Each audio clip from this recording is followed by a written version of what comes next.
Man, what is good, YouTube? I decided to make a 16-man tournament of fighters that have the best nicknames in UFC 5. And I originally got this idea because I had this random post popped up, so I'm going to show the screenshot right now. We're going to have this in the same order, 16 different fighters, except Yoel Romero, he is not in the UFC 5, so I replaced him with Dustin Poirier, Dustin the Diamond Poirier, and we're going to get straight into it. In the first matchup of this tournament, we got the Last Emperor taking on the Diamond Dustin Poirier. Fedor ended up shooting a shot that Dustin stuffed right away, and then Dustin started teeing off, and he started rocking Fedor. That round, cut man getting right to work. He's blocking well now. Nice. I'm not sure. After a bad round one, Fedor threw an overhand that rocked Poirier to start off round two, but Poirier sat him down with a check hook. He stood right back up, landed another overhand, and sat Poirier down with a straight right. After he got Poirier hurt on the feet, he shot a takedown, but Dustin, he ended up pulling the ghillie that Fedor was able to slide right out of. Fedor led him back up to the feet, not too sure why.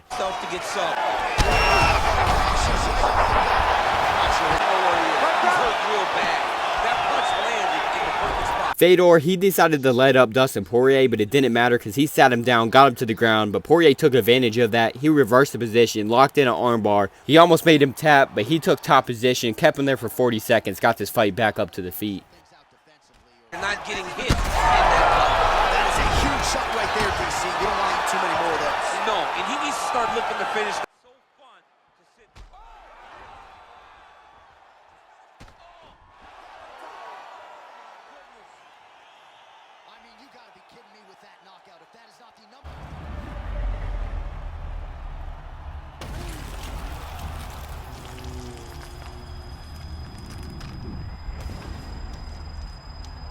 The Diamond moves on, but now we got El Kukui taking on Gamebred Masvidal. Jorge started off round one hot, landing a huge overhand on Tony. Tony decided to walk him down until he got hit by a check hook. Later in that round, he shot a takedown that Jorge was able to stuff. He gave him a couple shots in the clinch. They separated. He went for his sidekick, and Tony sat him down. And submissions in his arsenal once this fight gets to the ground. That does choke. So many opportunities. Tony was working on the ground in round one, kept Jorge there for most of the round, but starting off round two, he sat down Jorge. Jorge stood back up, so he shot a double leg, got him to the ground, started to look for an arm triangle. Jorge was able to slide out of it, take his back, and let him back up to the feet.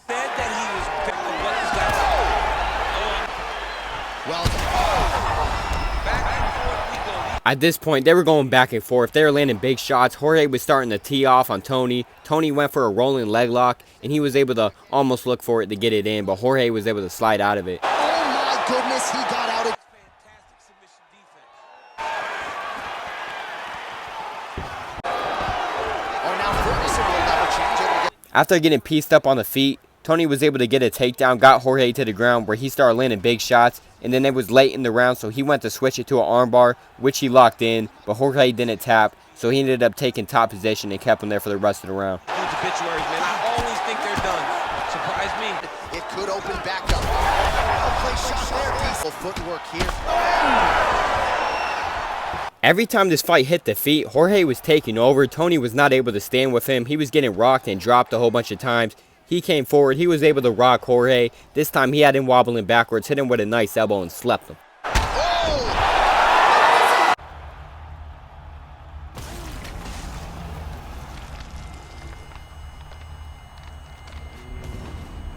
Now we got two fighters out of Brazil. We got Wanderlei Silva, the Axe Murderer, taking on the King of Rio, Jose Aldo.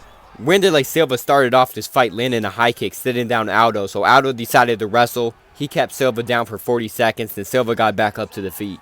On the feet here. Quick jab. Now, yes, looks as though he got cut by one of the... I'm not sure his opponent knows where... Oh, yeah, he hurt him bad. Big. Wanderlei Silva went out there, and he was able to finish Jose Aldo, but now we got John Bones Jones taking on Matt the Immortal Brown. Jones started off this fight shooting a takedown. Matt was able to stuff it, but Jones shot another one, got him to the ground, started working in top mount, decided to let him back up to the feet. I don't know why everyone's doing that in this tournament once they get him to the ground, but I guess it makes it more entertaining. Jones was able to clinch up and sit down Brown with an elbow. Then we got the round two.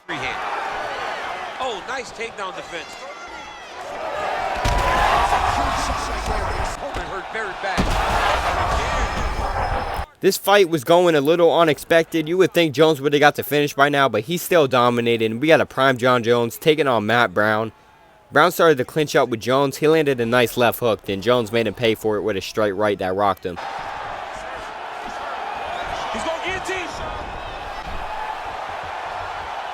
Brown got desperate, pulled a ghillie, but Jones turned it to a Von Flue choke, and Brown was able to take the position. Instead of working on top, he stood back up, trying to work on the feet, but Jones was able to rock him with a nice elbow in the clinch, hit him with a double jab, shot a takedown. Brown went for another ghillie. Jones went ahead and took top position, finished this fight on top.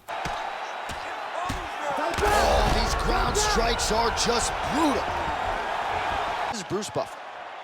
Ladies and gentlemen, after 3 rounds, we go to the judges' scorecards for a decision. All 3 judges score this contest 30-27 for the winner by unanimous decision, John Bones Jones! Next matchup, both of these fighters are middleweight fighters. We got Israel Adesanya taking on Chael Sonnen, the style bender taking on the American gangster. As expected, Chael tried to get this fight to the ground early, but Izzy was able to stuff it, and he started teeing off on Chael, hurting him and landing a big head kick. Big. Oh, these ground strikes are just arm triangle attempt here. Chael got dropped pretty bad, and Izzy ended up getting in top position, landing big shots, but Chael was able to reverse the position until Izzy took it back and got this fight back up to the feet. But Chael was wasting no time. He shot a double leg, got Izzy to the ground, and kept him there for the rest of round 1. Once we got to round 2, Izzy countered Chael, landed a big head kick, and then he landed another head kick. I don't know how Chael was eating this. The damage is up like 7%, and he was still eating them shots. But eventually, Chael was able to find the double leg and get Izzy to the ground, where he started looking for an arm triangle, and he kept him there for the rest of round 2. Actually locked in the arm triangle, but he wasn't able to get Izzy to tap. Oh, above the eye, but the cut man's got to get in there. Now he's got to go find that follow-up attempt. Once again, Chael was able to find a takedown in round 3, where he just dominated the round on the ground, and then we went to a decision. After 3 rounds, we go to the judges' scorecards for a decision. The judges score the contest 29-28, 29-27, 29-28, declaring the winner by unanimous decision, Chael Sonnen! Alright, for this next matchup in this tournament, we got the Korean Zombie taking on the Natural Born Killer, which is Chung Sung Jung taking on Carlos Condit. Condit was starting this fight throwing kicks in boxing range, and Zombie was taking advantage of that, landing big shots, and he eventually got this fight to the ground. But Carlos Condit was able to reverse the position till Zombie took it back 10 seconds later. Minutes to go. And he will let his opponent stand up. Wow. Really using his physicality to his advantage now. He lifted Oh, he escaped. and moved to submission. We got to round 2. Zombie had a lot of success on the ground in round 1, but then round 2, he was landing big shots on the feet once again. Then he got another takedown, just like round 1. He went in there trying to finish this fight. He was looking for a Darce choke, but Condit was able to slide out of it, take top position, and he let Zombie back up to the feet. Carlos Condit wasn't able to land any big shots. Korean Zombie shot another double leg, and he got him to the ground. Carlos Condit got back up with a minute to work with. Zombie was coming forward throwing shots, and Condit lands his first good shot of the fight, landing a check hook. But Zombie threw back, and he was able to rock Condit, had him wobbling backwards to end that round. Starting off round 3, Zombie tried to get this fight to the ground once again, but then they separated, and Korean Zombie threw an overhand and a check hook with some more punches behind it, rocking Carlos Condit, but Condit did a good job at surviving and landed his own head kick that hurt Zombie. The Koreans. He's setting up the armbar. The strike landed by the Korean Zombie. That is how you reverse. Under 2 minutes now to go in the fight. Oh, big shot. It's getting tight now. He's advancing. Oh, he's got it. No. Zombie was doing his thing on the ground, completely dominating Condit, but Condit ended up taking the position, but he didn't even keep it for long. He kept it for about 6 seconds. Zombie took it back, and then we went to a decision. After 3 rounds, we go to the judges' scorecards for a decision. All 3 judges score this contest 30-27 for the winner by unanimous decision, the Korean Zombie, Chan Sung Jung. In this next matchup, we got two strikers. For some reason, I struggle to say his first name, but we got Loyola, the Dragon Machida, taking on the notorious Conor McGregor. In the first round, it was pretty much a brawl. They were both rocking each other, and then for the next two rounds, it was pretty much just point fighting. Nobody was landing big shots. Nice job by Conor McGregor.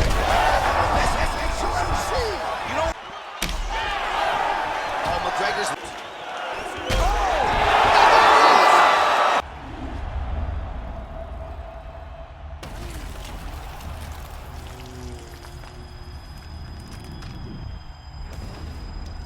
In this next matchup, we got two old school light heavyweights.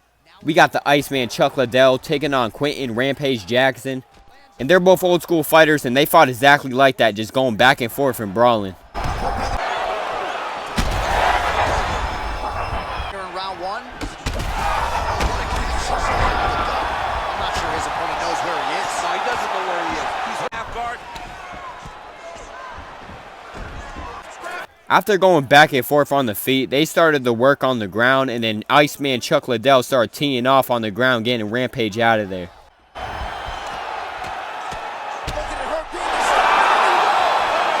Now for the quarterfinals, we got the matchups. We got the Diamond Dustin Poirier taking on El Cucuy Tony Ferguson. We got the Axe Murderer Wanderlei Silva taking on John Bone Jones. We got the American Gangster Chael Sonnen taking on Korean Zombie. Then we got the Dragon Loyola Machida taking on Iceman Chuck Liddell. Let's go. First matchup starting off the quarterfinals, we got the Diamond Dustin Poirier taking on El Cucuy Tony Ferguson. First round, they were both not landing too much good shots until El Cucuy went ahead and he did a rolling leg lock and he was able to get Poirier to the ground for the first thing that happened in this round. But Dustin was able to slide out of it and get back up to the feet. Look at him whip. Kick there as he lands and maybe... Oh, done. He's got him hurt very bad. Now he has to find one more strike to end the night. The first round was a little slow, but then we got to round two with a lot of action. Dustin Poirier was teeing off on Tony. He was able to sit him down twice. Got him to the ground where he started teeing off, trying to get him out of there, but Tony was able to survive. On the ground, Tony started looking for a leg lock, but Dustin Poirier was able to slide out of it. It was pretty dangerous, and he had him in it for a minute, but Poirier got this fight back up to the feet. Ferguson getting round. He is certainly hurt him again. From his opponent.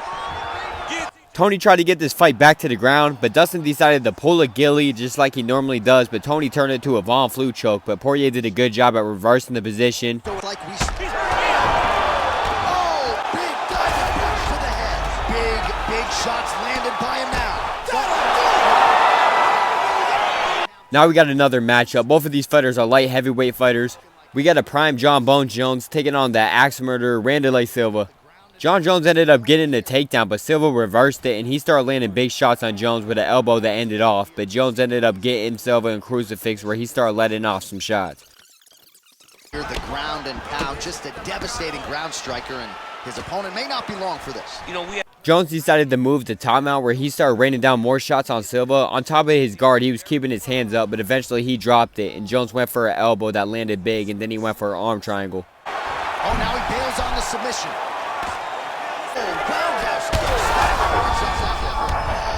On round two, and this fight got resetted on the feet, so Silva, he started teeing off, landing big shots, but Jones went for a jumping head kick that landed on Silva, and he sat him down to get this fight back to the ground where he was dominated. Getting that cut, and it is getting worse by... Oh, he got to his spot. All right, so he gets back to his feet after that extended back. Jones was pretty much dominating on the feet, but for some reason, he went ahead and let Silva back up, but he dropped him at the end of round two, where he started raining down shots, hurting him once again, and then we got to round three. Starting off round three, Jones landed a straight right, dropping Silva. He could have went to the ground once again, but he wanted to work on the feet, so he let him up, where he landed a nice high kick, and he sat down Silva.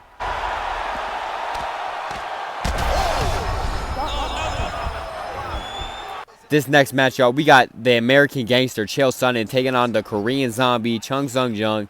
Chael Sonnen was doing the same thing as he was doing in all the other matches. He got a takedown, and he was pretty much controlling Zombie there, where he landed a nice elbow and went for an arm triangle that he locked in.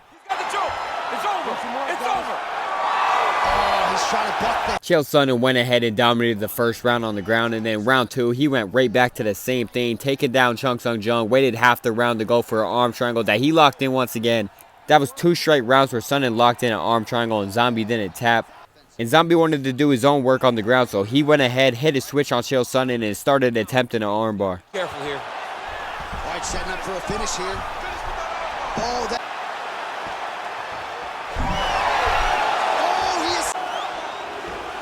Yep, gotta be very careful there. Posture's up now. That's a vicious head strike. How'd it take it? This next one was a fast one, so I'm going to just let it play out. But we got the Dragon Machida taking on the Iceman Chuck Liddell. This fight's going to be over for his hand. It's no good.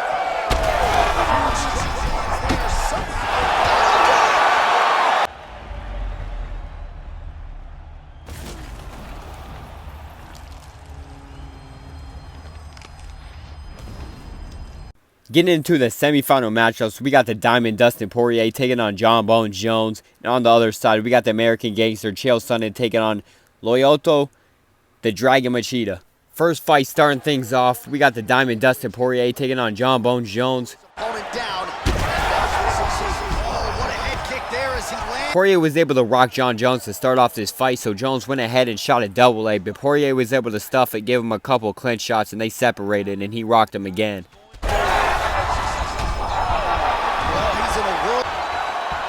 His feet. The other side, but get him out of there. A lot of times that comes with reps.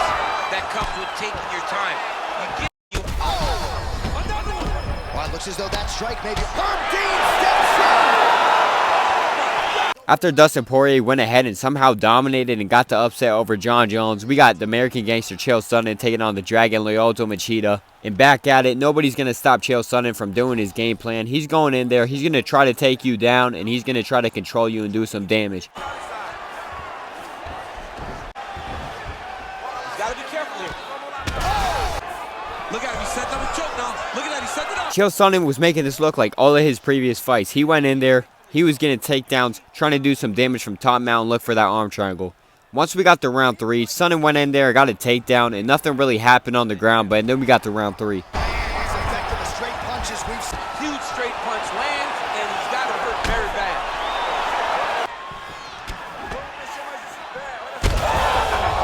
He needs to start looking to finish now because he's got...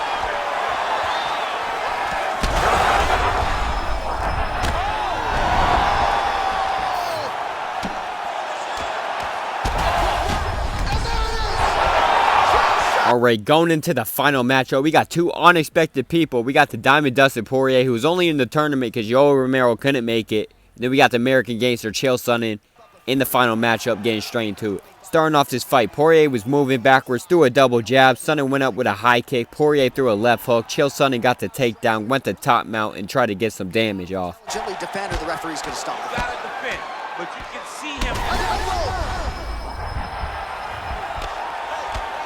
How much more can he take? Oh! It's over! Oh my goodness. Beautiful. So decision is now in. Here's Bruce Buffer. Ladies and gentlemen, referee Herb Dean has called a stop to this contest at 1 minute, 33 seconds of the very first round. Declaring the winner by TKO and new undisputed UFC heavyweight champion of the world, Chael Sonnen! I'm going to be honest. This Chael Sonnen, this alter ego of Chael Sonnen might be a little bit overpowered. I never actually played with him personally, but we got Chael Sonnen. And looking at this bracket, he went in there and dominated every single fighter. But when I'm looking at his bracket, he had one of the easier brackets. Chung Sung Jung, he had him. He had Machida where he could take down. He had Poirier where he could take down. Then he had Izzy in the first round where he got almost finished in the first. But then he won the next 2. But that's going to wrap this up. For the best nicknames in the UFC, the American Gangster Chael Sonnen goes ahead and he takes it all. Taking home the belt back to the USA. I guess I'm